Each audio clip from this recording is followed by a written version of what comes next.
para hablar de un par de noticias que a lo mejor no son tan potentes como esto que nos hablaba Erika respecto al estudio que comprueba que el glifosato genera cáncer, al menos en ratas, pero que se puede extrapolar a estudios a la salud humana en algún momento. Vamos a hablar de algunas noticias, justamente entrando a la mesa de salidas de emergencia, que nos pueden dar un buen panorama justamente para reavivar ese espíritu, porque también es necesario, no solamente hay que tener en mente aquello que nos hace mal, sino también en mente aquello que es curioso y que nos muestra las maravillas del mundo natural. Y pues aquí ya tenemos justamente a Andrés Cayman, a Omar Arellano y a Marjorie, quienes están entrando ya a cuadro por acá. Les voy a ir agregando al escenario porque estamos aquí en esta nueva plataforma. Bueno, no es nueva, ya lo usaron muchos en StreamYard. Pero bueno, ¿qué tal? ¿Qué tal? Andrés, Marjorie, Omar. Hola, ¿qué tal? ¿Cómo están? ¿Cómo están? Bien, gracias. Hola, ¿qué tal? Hoy me tocó suplir al Arturo Contreras, que se fue a descansar un poquito, entonces por ahí le estuve preguntando tempranito de qué íbamos a hablar y yo casi que estuve googleando todo así de que órale, ahora ya quiero escucharlos. Entonces, más allá de yo hablar, pues ahora sí que le cedo la palabra. No sé ahí cómo vean el orden de las participaciones, no sé si nos vamos por orden alfabético o como ustedes prefieran. Como usted. Contigo, Andrés. Día de hoy. Bueno, empecemos entonces. En este programa íbamos a hablar de curiosidades biológicas, más enfocado al tema que estudiamos los tres, que es la biología y específicamente tal vez la biología evolutiva en términos muy amplios. Vamos a hablar de temas muy diversos sin un eje aparente más que la biología. Y yo lo primero que quería como platicarles era justamente de el tema de tomar como pretexto una especie que está muy en boga, que es el ajelote, una especie que vivía en las zonas lacustres de la cuenca del Valle de México y hoy solo lo encontramos en los canales de Xochimilco. A diferencia de otros anfibios, el ajolote es adulto, conserva su forma de renacuajo toda su vida, es decir, mantiene sus branquias y ciertas características juveniles, como diríamos los biólogos. Este proceso en biología se llama neotenia, y la neotenia es uno de los procesos más interesantes en la biología del desarrollo. Esta biología del desarrollo es una rama de la biología que estudia las transformaciones en la forma y tamaño que tienen a lo largo de su vida los organismos, así como el ritmo en que se produce, ¿no? O sea, estos cambios o estas transformaciones. Específicamente, la neotenia se caracteriza por la conservación de un estado juvenil en el organismo adulto, y la primera vez que se usó este término fue allá por 1885 por el biólogo alemán Julius Kollmann para describir a los tritones, otro tipo de salamandra como el ajolote. Para los biólogos, una explicación evolutiva de la neotenia es que por medio de retraso en el desarrollo de las estructuras somáticas, es decir, de las estructuras anatómicas y algunas veces de las estructuras o de los procesos fisiológicos, la neotenia posibilitaría que el organismo escape, entre comillas, de sus formas adultas muy especializadas y por lo tanto poco flexible, y entonces tenga la posibilidad para la aparición de nuevas adaptaciones. Ahora, no solo las salamandras como los tritones o los ajolotes son neoténicos. También se afirma que el ser humano tiene características de neotenia como especie. O sea, no es una especie completamente neoténica, pero sí característica. Al comparar al ser humano con otras especies de primates no humanas, como los chimpancés, los biólogos han observado que los adultos humanos conservamos características infantiles como la fórmula globular del cráneo, el rostro amplio, la forma de las orejas, la delgadez de los huesos del cráneo, los dientes pequeños, esta palabra que se llama laborosidad, que es el rostro y cuerpo sin piel, etcétera, etcétera, ¿no? Aunque algunos somos muy peludos, no somos tan peludos como los primates.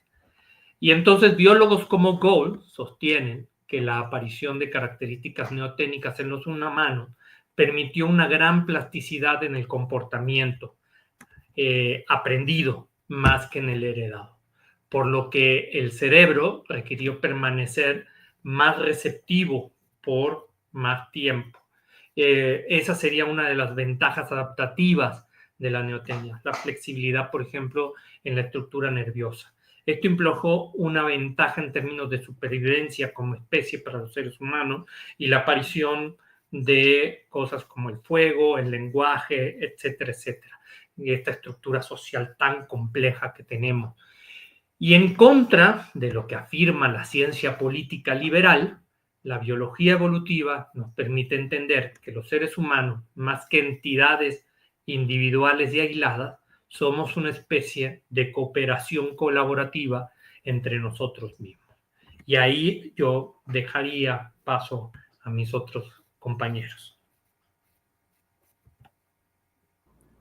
Pues ya escuchamos ahí la potente reflexión que tenemos por parte de Andrés. No sé quién sigue. A, B, C, D, F, G, H, I. Marjorie. Pues yo también quería hablar de otra cosa que surge a partir del proceso de la evolución y que es la inteligencia. Y es muy interesante porque, bueno, primero habría que discutir qué es la inteligencia, pero para lo más sencillo nos meten menos problemas. Podríamos hablar de una capacidad para procesar información y utilizarla para resolver problemas y adaptarnos. No todas las adaptaciones provienen de la inteligencia, pero la inteligencia siempre es una característica que nos permite adaptarnos, ¿no? Y pues efectivamente forma parte de estos procesos de evolución que atraviesan a la vida en el planeta y que se encuentra sobre todo estamos hablando de los animales, ¿no? Es donde está más claro que ha ocurrido, y son capacidades para entender, comprender, razonar, planificar, resolver problemas, aprender, abstraer, ¿no? Por ejemplo, tener símbolos o hacer una idea, como la palabra silla, que es una abstracción, ¿no? De casi cualquier objeto al que llamamos silla, de empatizar, también de tener autoconciencia y comprender el entorno y eventualmente modificarlo. Entonces, es muy interesante porque Darwin, en El origen del hombre, ya en 1871, hablaba de que la inteligencia no era algo único de los humanos, sino que también estaba en el reino, que estaba entre los animales, y que en todo caso, tanto las emociones como la inteligencia, la memoria, existían en diferentes grados en diferentes especies. Después, ahora, por ejemplo, el etólogo Franz de Waal retoma esta idea de Darwin y la lleva a pensar que lo que tenemos en todo caso son digamos, una sola categoría, que es la inteligencia, y que es particular a cada especie, y eso tiene, o sea, hay características de la inteligencia en diferentes especies y tiene que ver con nuestra historia evolutiva como especies diferentes y también con las necesidades que tenemos, ¿no? Es decir, por ejemplo, un pepino de mar que pues nada más está adosado a una piedra y que solo tiene que esperar a que le caiga el alimento y succionarlo, pues no va a tener las mismas capacidades cognitivas que un lobo en una manada. Y a mí me interesó platicar de esto porque ahora que estábamos pensando, bueno, hablemos de cosas que nos interesan y nos maravillan a los biólogos un poco también porque estamos como rodeados de noticias muy desalentadoras y es recordarnos no solo nuestra capacidad como especie, sino también nuestras, digamos, obligaciones como una especie que tiene una inteligencia particular en la medida en que tenemos también la capacidad de cuidar o destruir a otros seres de nuestra especie y a otras muchas especies. Y entonces, pues digamos que nuestra inteligencia es producto de esta característica de todo lo vivo para responder al entorno. es una característica pues muy, muy especial, ¿no? Y viene de minuciosas adaptaciones que pasaron por este proceso de selección y no es, aunque es singular, la inteligencia humana tampoco es extraordinaria. Entonces, a la hora de estar revisando, y me pasan el tiempo, por favor. Por ejemplo, el asunto de que Franz de Waal estuvo revisando el comportamiento de manadas, de grupos de primates, y encontró que había política en los primates. Es decir, no es la fuerza necesariamente lo que hace el liderazgo de un primate, de un macho, sino que también hay alianzas, sobre todo entre machos, pero también llega a haber alianzas con las hembras. Y entonces es muy interesante porque puede haber grupos de chimpancés donde el macho alfa no es el más fuerte, el más musculoso, el más grande, sino el más hábil para formar coaliciones, por ejemplo. Muchas gracias. Yo aquí estoy perdidísimo con el tiempo porque estaba muy clavado escuchando todo lo que están diciendo, pero ya les voy a tomar el tiempo más, ¿no? O sea, Omar. Hola. Hola, Alejandro. Sí, es que con todas estas noticias tan preocupantes, nacionales e internacionales, y pues en Salidas de Emergencia también queremos compartir un poco de lo que nos apasiona. Y a propósito de lo que nos apasiona, pues con la llegada de las lluvias, el inicio del verano, pues ya todo el mundo empieza a ver pues cuándo inicia la temporada de luciérnagas, ¿no? En el Valle de México, en las montañas. Y claro, es un espectáculo que muchos de nosotros de la generación X tuvimos de niños viviendo en las ciudades, que había luciérnagas en la ciudad, en los parques. El parque más cercano de la casa de mi abuela era Plutarco Elías Calles, y ahí había luciérnagas. Entonces, desde chicos, todo el mundo se ha maravillado con este fenómeno, y que este fenómeno se conoce como bioluminiscencia. Y la bioluminiscencia es un rasgo distribuido en muchas especies, pero no es del mismo origen. Por ejemplo, hay bacterias bioluminiscentes, hay organismos unicelulares que se conocen como dinoflagelados, que también son bioluminiscentes, especies celenterados, que son como anémonas, ¿no? como marinas, que también son bioluminiscentes, pero por ejemplo los celenterados utilizan el calcio para emitir la luz, los dinoflagelados y las bacterias, por ejemplo, utilizan reacciones químicas de protones y calcio también, y los escarabajos, que es de la familia, del grupo donde están las luciérnagas, utilizan oxígeno. Y una de las proteínas, o más bien las proteínas básicas generadoras de bioluminiscencia, se llama luciferina. La luciferina reacciona con oxígeno, y esto produce una reacción catalítica, una reacción química catalítica, que genera una molécula que se llama oxiluciferina, que en esa reacción se emite luz. Se emite luz, pero no se emite calor, que eso es algo muy interesante. Y bueno, esta reacción química no solamente necesita oxígeno, también se utiliza una proteína que se llama ATP, que todas las especies la tenemos, es nuestra moneda energética. Todo lo que consumimos en alimentos lo transformamos en ATP, y este ATP nos permite tener un metabolismo y degradar moléculas y obviamente incorporarlas a nuestro tejido. Además del oxígeno, el ATP, la luciferina, se utiliza también magnesio, ¿no? Un micronutriente, un mineral, del cual, pues bueno, todas estas reacciones generan esa luz. ¿Y esa luz para qué sirve? Las especies han evolucionado ese rasgo para comunicación, para escaparse de los depredadores, o para repeler también a contrincantes, ¿no? Cuando quienes en esta temporada de lluvias vayan a ver el espectáculo de las luciérnagas, verán que son los animales están emitiendo luz, pero esta luz la emiten tanto hembras como machos. y lo que se ha observado es que se utiliza para comunicar durante el periodo de cortejo, de apareamiento. Entonces, se van moviendo las poblaciones de luciérnagas, machos y hembras, tratando de llamar a la hembra, y por parte de los machos, las hembras responden, y entonces ocurre este fenómeno tan interesante en un contexto de cortejo.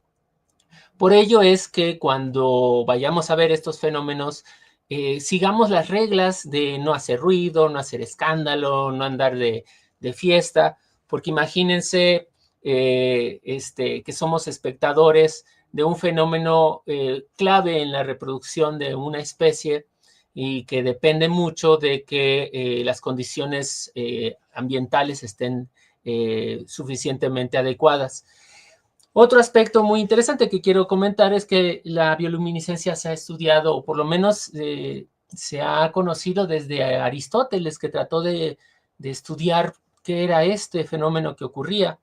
Y finalmente Robert Boyle, en 1667, descubre que es importante que exista oxígeno para que se dé la reacción química, pero fue hasta 1947, hasta el siglo pasado, que William McElroy descubrió la emisión de luz era resultado de estas reacciones químicas en donde también participaba el ATP.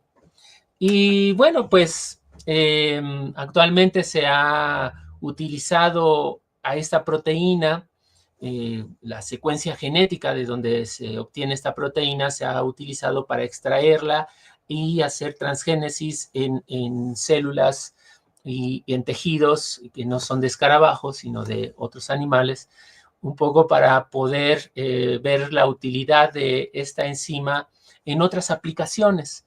Y entonces es un fenómeno que además ha evolucionado en la vida, requiere de ciertas características ambientales como es el oxígeno, la alimentación de estos bichos, de donde obtienen los nutrientes, y por supuesto un ambiente húmedo en donde pueda haber estas características todas juntas, y por eso es tan importante la conservación de nuestros bosques en donde estas luciérnagas habitan. Y las luciérnagas se utilizan también como indicadores de la calidad ambiental. Por eso cuando recientemente las noticias de que otra vez en el bosque de Chapultepec hay luciérnagos o en algunos parques, a los biólogos nos da mucha emoción, no solamente por el espectáculo, sino porque es un indicador de que se está recuperando la calidad ambiental de esos espacios.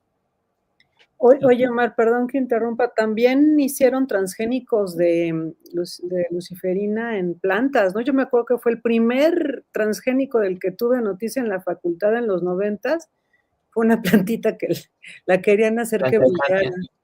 Sí, sí se hizo, y también se ha hecho en peces. Se ha utilizado la bioluminiscencia en peces transgénicos para detectar la presencia de metales pesados en el agua.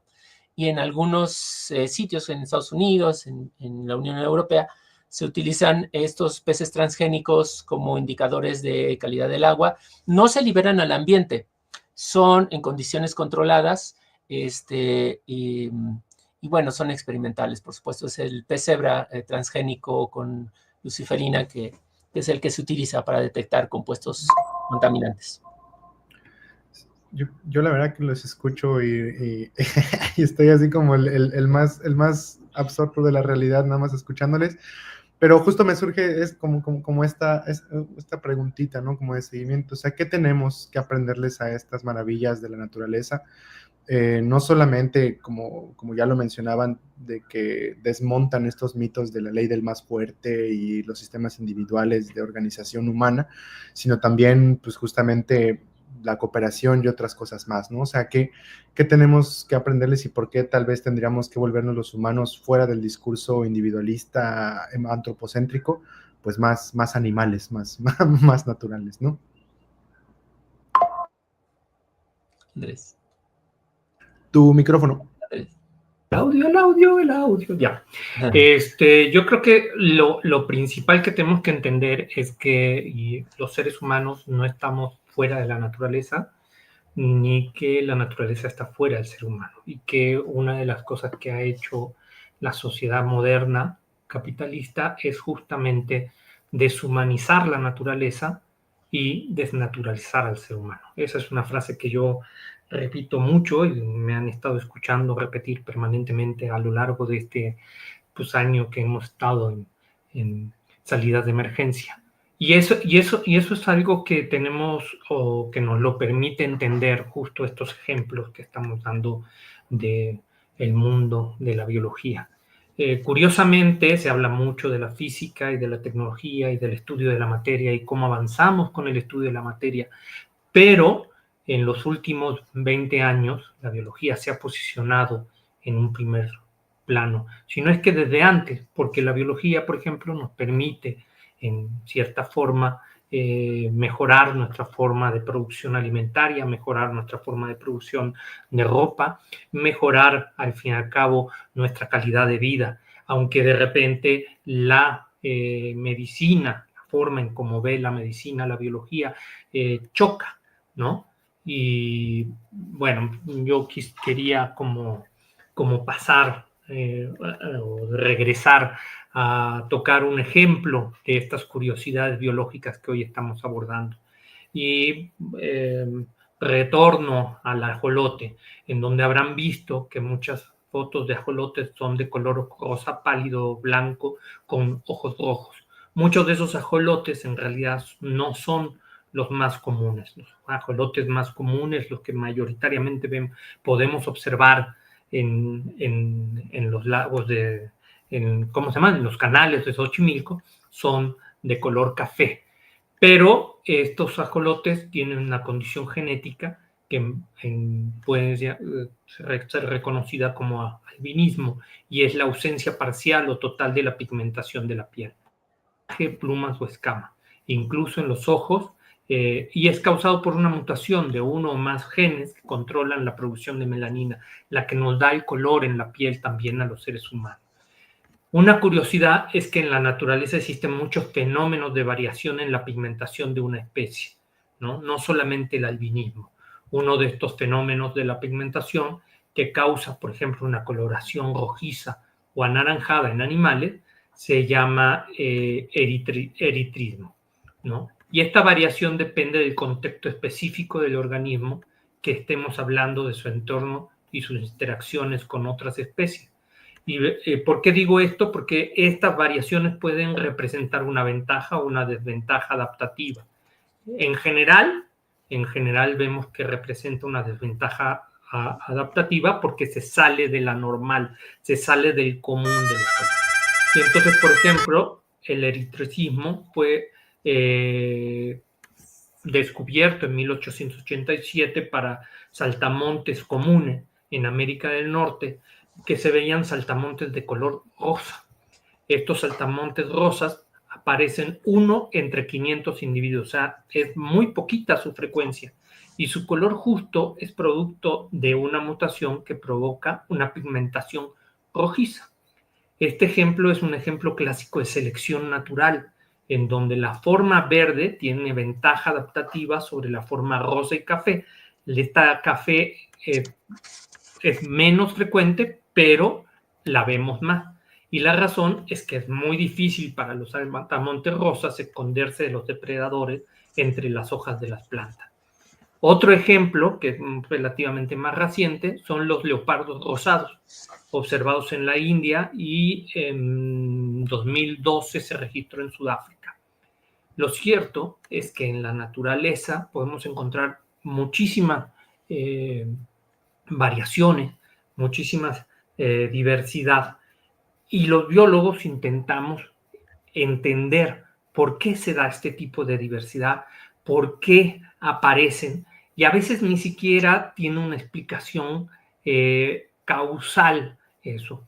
Las adaptaciones pueden aparecer, y una vez que aparecen pueden ser funcionales o no según las condiciones del entorno. El eritrismo también ocurre en las poblaciones humanas. Es cuando encontramos personas, por ejemplo, pelirrojas. Muchas gracias, Andrés. Perdón ahí que se me fue en un momento un audio. Ahí le piqué algo mal. Yo no soy Arturo Contreras, que tiene todo manejado aquí. Pero yo la riego, pero Marjorie, continuamos. O sea que la pantera rosa sí existe, Andrés. Así es, la pantera real, Jeff. Era muy divertida. Pues siguiendo con este asunto de la inteligencia y las emociones en los animales, por ejemplo, encontré el altruismo, ¿no? Que la gente se quedó con o suele tener una visión de que Darwin hablaba de la supervivencia del más fuerte. Eso no está en ninguna parte del origen de las especies, sino hablaba del adaptado. Y hay muchos mecanismos de adaptación. Y se ha encontrado que la cooperación, el altruismo, el mutualismo son mecanismos que ayudan a adaptarse sobre todo a los grupos sociales, ¿no? Los grupos que tienden a ser sociales. Entonces, en murciélagos, a veces salen todo el grupo de murciélagos a cazar y algunos regresan sin haber encontrado alimento. Y hay murciélagos que comparten su alimento, que esa es una acción altruista, porque en el mutualismo hay una recompensa como inmediata, pero aquí estamos hablando de altruismo porque no sabes en realidad si el murciélago al que le estás dando de comer después te va a regresar el favor. Suele ocurrir que sí. Entonces, eso es muy, muy interesante, como ese proceso que pensaríamos que solo existe en los humanos, existe en otras especies. Luego está la empatía, que quienes tenemos perros o gatos sabemos que puedes llegar un día muy triste o muy enfermo a casa, y por ejemplo, cuando alguien está muy triste, suele ocurrir que los gatos se posen en tu cabeza si estás acostado, ¿no? Entonces, o en tu pecho. Y ahí están los gatos en lo que te sientes enfermo o en lo que te sientes triste. Eh, y la empatía suele ocurrir entre los animales de un mismo grupo, digamos que comparten genética, pero no necesariamente. O sea, hay casos de empatía, de mutualismo y de cooperación entre diferentes especies. Suelen ser los primates los que llegan a tener situaciones donde adoptan el cachorro de una especie distinta, ¿no? Por ejemplo, un cachorro de un lobo en vida silvestre a un cachorro de un felino. Lo puede llegar a ser adoptado por un grupo de primates. Y luego hay otras cosas muy interesantes como la capacidad de reconciliación, ¿no? Los grupos sociales suelen tener conflictos internos, pero hay mecanismos de reconciliación, y una que es muy interesante es en los bonobos, que se pelea una hembra con un macho y luego la forma de reconciliarse es copular, ¿no? O sea, eso no nos es ajeno a los humanos. Hay muchas parejas que después de un gran pleito, pues bueno, se van a tener una segunda luna de miel y con eso se reconcilian. Los pagos, se ha observado en grupos de chimpancés que las chimpancés más jóvenes a veces piden poder a una hembra que tuvo una cría, poder cargar a su bebé, y entonces le llevan fruta, le llevan comida para que les dé chance de cargar al bebé. Y luego existen otros mecanismos muy interesantes que tienen que ver con poder hacer herramientas. Hay en un zoológico, me parece, en Alemania, se dieron cuenta que había un grupo de chimpancés que comenzó a buscar objetos para tumbar a un dron. Y era muy interesante porque hay aves, ¿no? Y las aves no les molestaban, pero el dron los angustiaba mucho y comenzaron entonces a hacer estrategias para tumbar al dron.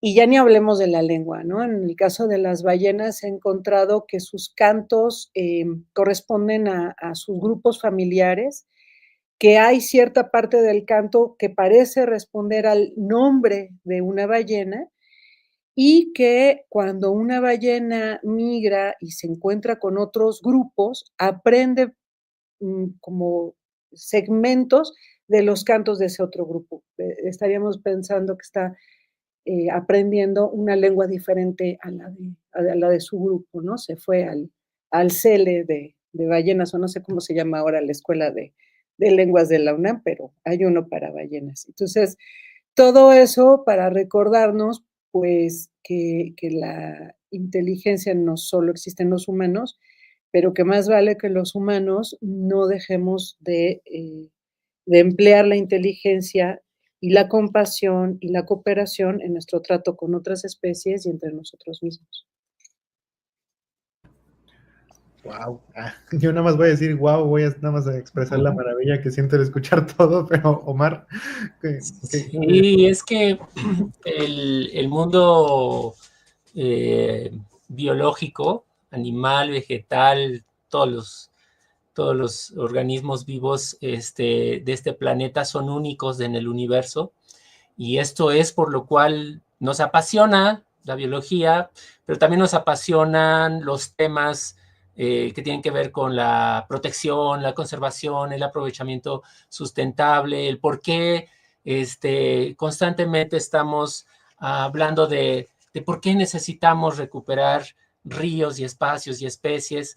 Y también, ¿por qué? O sea, ¿cómo es que llegamos a este mundo en donde un par de personas pueden ponernos en riesgo planetario, ¿no? Como es Netanyahu y Trump y todas estas personas que desafortunadamente amenazan la vida de este planeta. Pero bueno, vamos a regresar a las cosas, a las cosas buenas. Y una cosa que a mí me apasiona mucho, pero no me dediqué a eso, aunque soy biólogo, fueron las tortugas marinas. A mí me encantan las tortugas marinas. Y una cosa que hace unos días escuché una noticia de que detuvieron a personas que habían extraído tortugas y de manera ilegal, y hay tráfico de estas especies de manera ilegal y etcétera. Pues obviamente duelen mucho, pero también es porque son especies, las tortugas marinas son unas especies muy particulares. Se mueven kilómetros y kilómetros por el océano. Pueden nacer en las costas del Pacífico, por ejemplo, en Oaxaca, y llegar hasta Australia, o nacer en el Golfo de México y llegar a las islas europeas y africanas, y se están moviendo por todos lados. Y la pregunta ha sido siempre, y bueno, ¿cómo se orientan? ¿Cómo se mueven? ¿Por qué regresan nuevamente a las mismas playas a opositar en los lugares donde ellas nacieron? ¿Cómo le hacen para recordar esos sitios si no tienen un Waze o una inteligencia artificial que les oriente? Y bueno, resulta que a lo largo de todos estos años vamos descubriendo cómo es que se orientan las tortugas marinas, y esto ocurre porque son muy sensibles a los campos magnéticos del planeta. ¿Y cómo es ello? Pues resulta que las tortugas marinas en su rostro, en sus tejidos de la cabeza, acumulan una partícula que se llama magnetita. Y esta magnetita les permite orientarse respecto a los polos magnéticos de la Tierra, pero no solo así, sino que además resulta que hay espacios, o sea, hay polos magnéticos locales y regionales en los continentes con la fricción de las rocas, del tipo de minerales, y entonces los magnetoreceptores que tiene la tortuga le permite orientarse como si fuera un equipo de estos que tienen los aviones para dirigirse, por ejemplo, a la pista de aterrizaje, y entonces así las tortugas van detectando esos pequeños campos magnéticos que las van orientando hacia las playas, en donde estas playas son ricas de estos materiales magnéticos, y entonces que es exactamente donde ponen sus huevos, y que estas eclosiones, estas pequeñas tortuguitas, pues pueden recordar por dónde deben de regresar cuando sean adultas. Y bueno, la pregunta es ¿de dónde sacan esta magnetita? Pues resulta que hay bacterias marinas que se llaman Magnetospirillum y Magnetococcus, que acumulan, bueno, que generan unos cristales en unas estructuras que se llaman magnetosomas, y estas estructuras les permiten a estas bacterias no solamente formar estos cristales, sino que además las bacterias, a nivel de bacteria, imagínense una bacteria de unos cuantos nanómetros, pueden a partir de estas magnetitas fijar su posición respecto al norte y moverse en zonas más ricas de oxígeno o de nutrientes. Entonces estamos viendo billones de bacterias moviéndose por el océano, ¿no? Alimentándose y buscando estos sitios de oxígeno. Y claro, pues a través de la red trófica, o lo que antes se llamaba cadena alimenticia, estas partículas se van acumulando en organismos, por ejemplo, en aves marinas y en las tortugas marinas. Las tortugas se mueven a 1.4 kilómetros por hora en este recorrido, y aquí en México hay científicas que han estudiado estos temas para probar precisamente cómo se orientan las tortugas en unos dispositivos que son pequeños cuartos aislados del campo magnético de la Tierra, y entonces les generan artificialmente campos magnéticos, y entonces las tortugas mueven la cabeza o mueven las patas de un lado hacia el otro. Por eso es tan importante que cuando, por ejemplo, cuando vayan a estos campos tortugueros, pues no se trata de liberar a las tortugas donde sea, ¿no? Evolutivamente y por selección natural y reproductiva, las poblaciones de tortuga eligen playas particulares para la ovoposición, y es precisamente porque estas playas son ricas en estos materiales magnéticos. Cuando, por ejemplo, los grandes consorcios turísticos llenan de arena sus playas de manera artificial, están extrayendo arenas quizá que podrían afectar las rutas migratorias o las zonas en donde ovopositan estas tortugas. También se ha observado, por ejemplo, que algunas especies se orientan con las estrellas, incluso a nivel de insectos. Pueden orientarse en sus procesos migratorios, recorridos, la luz de las estrellas. También las tortugas marinas se orientan por las luces, es algo que se ha también estudiado, y se ha observado cómo, por ejemplo, las luces artificiales en los puertos pueden alterar estas formas de orientarse de las especies. Igualmente, por eso también hablamos de la contaminación lumínica en algún momento en este espacio. Y bueno, todo esto que les estamos platicando es para invitarlos a que se maravillen nuevamente de la gran riqueza de las especies que evolucionaron en este planeta y que tenemos que proteger. Muchas gracias, Omar. Y pues sí, por aquí en el chat ya se armó el debate que si la Deep Ecology o qué hacer. Pero bueno, o sea, hay una propuesta ahí de que justamente se retome en algún momento, estaría muy interesante, yo también lo vería, una charla entre filósofos, biólogos, para hablar de estos conceptos de naturaleza, justamente explorar como estas alternativas, ¿no? Más alternativas como sistemas y luego de creencias que están más instaurados por intereses individuales, sino tanto por una reflexión profunda de lo que es la naturaleza. Entonces, entre changos, ajolotes, bonobos, luciérnagas y de todo un poco, tortugas. Muchas gracias, Omar, Andrés, Marjorie, por esta mesa, por esta clase. Somos muy neófitos en la biología, pues que nos maravillemos justamente de estos, ¿no? Entonces, muchas gracias. Por acá ya van a entrar las insumisias en un ratito, pero muchas gracias, de verdad. Los biólogos también nos seguimos maravillando, ¿eh? Sí, entonces, seguimos. Gracias, Alex. Muchas gracias, Alejandro. Un gustazo saludarte. Buen fin de semana, muchachos. Chao. Igual. Chao.